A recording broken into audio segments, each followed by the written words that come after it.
Assalamu alaikum. Aujourd'hui, je vais vous parler du premier prophète et du premier homme.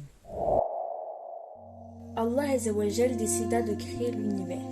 Il créa la terre, les mers et le ciel. Il y avait des arbres et des fleurs qui poussaient partout. Il y avait de belles rivières. Il y avait le ciel bleu au-dessus. Mais il n'y avait pas d'homme.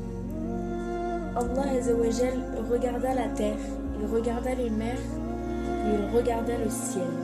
La terre était belle, mais paraissait vide. Alors, avec de l'argile, Allah Azza wa Jal créa l'homme.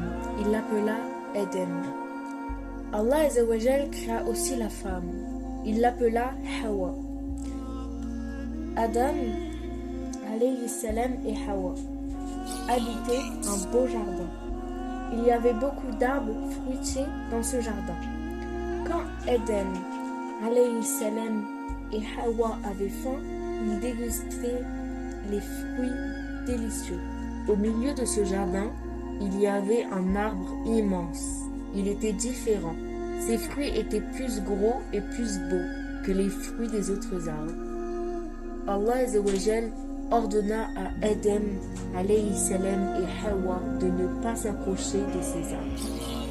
Adam, alayhi salam, et Hawa étaient heureux dans ce jardin. Ils cueillaient les fruits des arbres et mangeaient lorsqu'ils avaient faim. Cependant, ils n'ont jamais touché aux fruits de cet arbre, si particulier qu'ils étaient au centre du jardin. Dans le même jardin vivait Satan. Satan était très jaloux d'Adam, alayhi salam, et de Hawa. Il voulait qu'Allah Azza wa Jal soit en colère contre eux. Il ne voulait pas qu'ils vivent heureux dans ce beau jardin. Satan les trompa afin qu'ils désobéissent aux ordres d'Allah Azza wa Jal. Allah Azza wa Jal leur avait pourtant ordonné de ne pas manger des fruits de l'arbre défendu. Lorsqu'ils eurent mangé des fruits de cet arbre, Adam, alayhi salam, et Hawa firent peur. Ils avaient désobéi à Allah Azza wa Jal. Ils avaient mangé du fruit de l'arbre.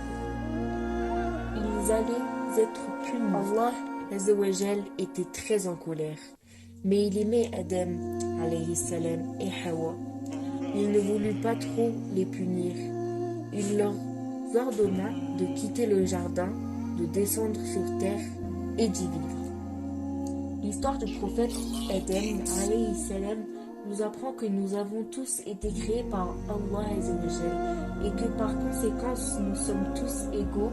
Nous devons donc respecter chaque être humain et nous devons jamais humilier les autres ou les insulter. Après tout, nous avons tous le même ancêtre, le prophète Adam alayhi salam.